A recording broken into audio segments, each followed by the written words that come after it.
thanks so much for agreeing to do this. We just kind of wanted to ask you a few questions about your experiences as a travel hacker and maybe some of the places you've gone, that sort of stuff. Yeah.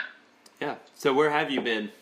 So I've flown to several destinations domestically. So I'm based in Denver. I've flown to Florida. I've flown to Burning Man or Reno. I've flown to LA. I've flown to Texas. I've flown to Hawaii. I've flown to New York. And I flew to Louisiana. All for about like $10 or less. Whoa. Really? And then I've also flown, I did my around the world tour where I went to London, Germany, Bali, Thailand, Hong Kong, Australia. Yeah. That was it, yeah. That's amazing. Very cool, dude. So what was your process of getting a flight for $10 or less? Totally. So basically what I did is I always say like you should have a strategy when you first start.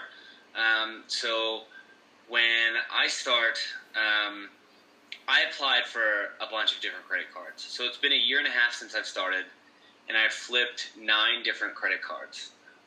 So what would happen is I would apply for like 3 or 4 at a time in like one day, so that it wouldn't hit my credit score 4 times. It would only hit it once. And from there, what I would do is, as long as I could meet the minimum spending requirement of like $2 or $3 grand in 3 months, I would do it. And so I would do things like I would buy my friends groceries, I would pay rent with my credit card, I would, anytime we went to dinner, I would pay for everything and they'd pay me in cash. And so yeah, I would basically do that. And I just did them across a whole bunch of different boards. But what I would typically advise people to do is say like, okay, if you want to go on around the world tour, figure out how much around the world tour to get costs in terms of points. Then figure out what cards will get you those points, and then apply for those credit cards. So how many credit cards did you have at once? I've had 5 at one time. Okay. Okay. Yeah. Basically only because like I've finished like 3 of them, and I typically hold them for an entire year before I cancel them, just so it doesn't like look on my credit score like I've had a credit card for a month and then I cancel it. Yeah, that's really cool. That's one of the things that we've been wanting to get into, the miles with the signing bonuses after you meet the minimum spend. The only thing that kind of holds us back is just how it would affect the credit score. It's something that like if you're planning on buying a house or getting a mortgage or anything like that, fucking up your credit score, like you will pay way more in your mortgage over the like tens of thousands of dollars more if you fuck up your credit score in your mortgage than you would save travel hacking. Absolutely. So we kind of have the the credit card travel hacking section. That's a huge part. I know a lot of people use that to travel hack. What are some of the other things you do, that you would consider travel hacking, saving for travel? So the only other thing that I would consider doing, I just haven't done it, just because I don't use the service as much, is Uber and Lyft give you certain, they'll give you credits for like each person that signs on that you refer. So what I've heard of people doing is like they basically get business cards and they write down their referral code, and leave them at hostels.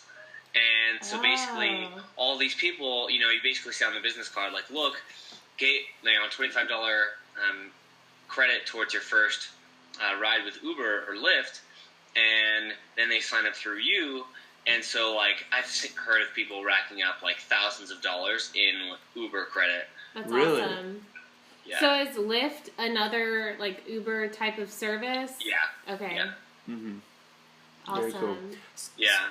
So how did you get into travel hacking? Was it a choice? Did you decide, or did you hear about it and then say, yeah, let me hop right into that? Or did you do some research at first? How did you first get into it? So I had been following it for about 1.5 years before I started.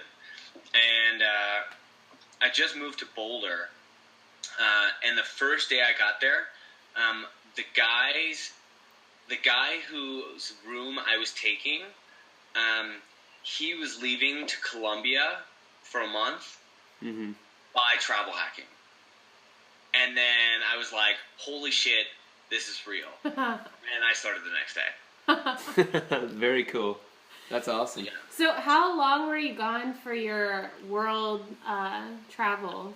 So I chose 3 months. I planned my trip around World Cup and Burning Man. Nice. That's amazing. So that was awesome. But it was definitely an amazing experience.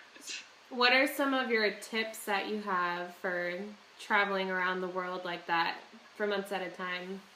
Yeah. So what I would say is, I feel like I did it really right, was you book your first night stay in a place, and that's it. Because what you'll do is you'll meet people, and you'll like start going to all of these other things they maybe you didn't even know that existed, which happened a lot when I was there, even though I did a lot of research. So hands down, I would say like that would be the like number one tip is just plan your first 1 or 2 nights, and then from there, like meet people and do that. The second thing is I did this part wrong was, so I just had like a 16-hour flight from Germany to Bali, and I thought, oh, okay, you know, I'm going to be exhausted. You know, I'm going to have to try and get into the time zone and stuff like that. Let me just rent out, you know, a private room in like a hotel type place. And that was absolutely the worst decision I could have made, because not only was I like starving, but I was also jet lagged, and I didn't know anyone. And so I had all this overwhelm, and I felt that I basically like didn't know who to talk to or what to do, and like it was my first time in an Asian country like Bali. Yeah. And you know, the culture's totally different. People are driving totally reckless on the road, and like it was so foreign to me, and so it was a situation where I wish I booked it in a hostel.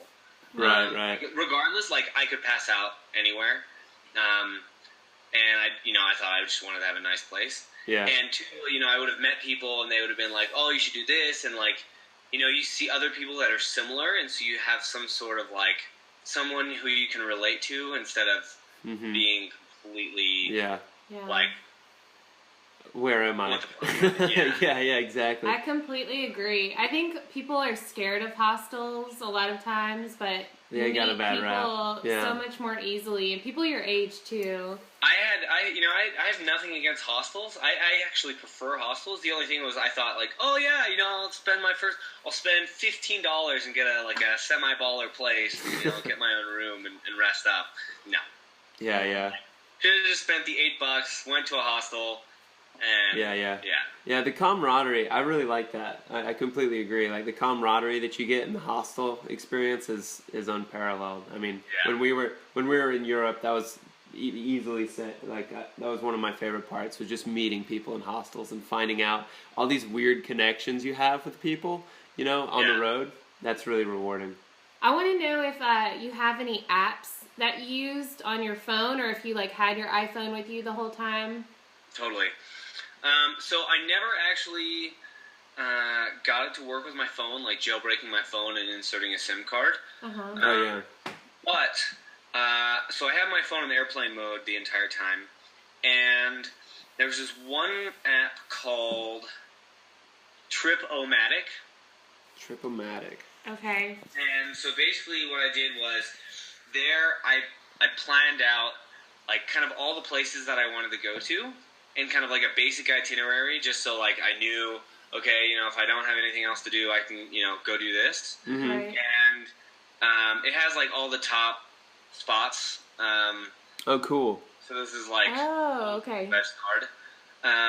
And then the best part about this app, like fuck everything else, is spend the like $3 or the $16 on the entire world pack. And you basically get like an offline map. Oh, cool. So your phone, even though you're in airplane mode, knows where you are on the Earth. Mm-hmm. And so what it does is it places a blue dot wherever you are. So it's basically like having Google Maps Yeah. without like the directions part. Right. Like Okay. you know where you are, you know where you need to go, and like as you move, the blue dot moves on the map. Nice. Anywhere, and like it saved me in so many scenarios. Uh-huh. It was ridiculous. Yeah.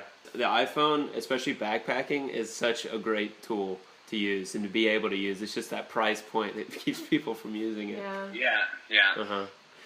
Go ahead. Well, what about with finding hostels or Totally. a hotel or something? For that, I just used Hostel World.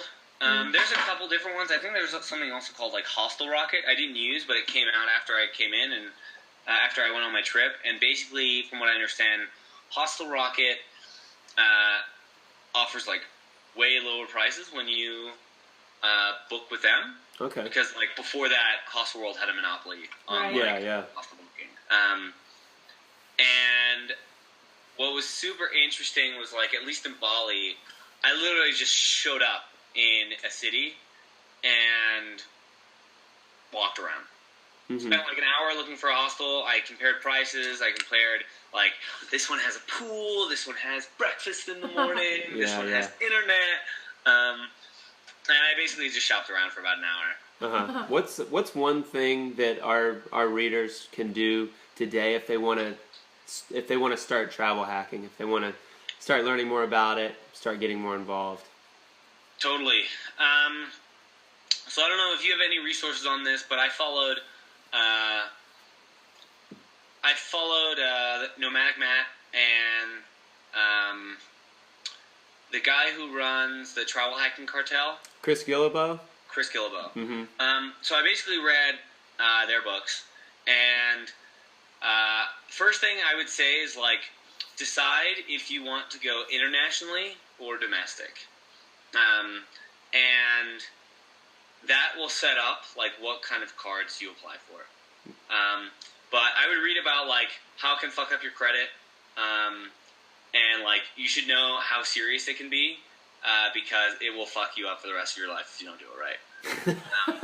That being said, if you're very responsible, it's totally worth it. So, for example, if you know that I wanted to go to Hawaii, so I went to Hawaii in January. I found out it was 15,000 miles going there with United, and it was 25,000 miles coming back with American Airlines. Mm-hmm. And so I was able to mix and match. I got 2 different cards, went to Hawaii for $10. Nice. So always figure out your destination first, figure out what it will cost in miles, and then work backwards. Figure out what cards you need to get in order to do that. Okay. Cool. Thanks, guys. Yeah. Absolutely. Have a good one, right. Pascal. Thank you. Yeah. See you, man. Bye.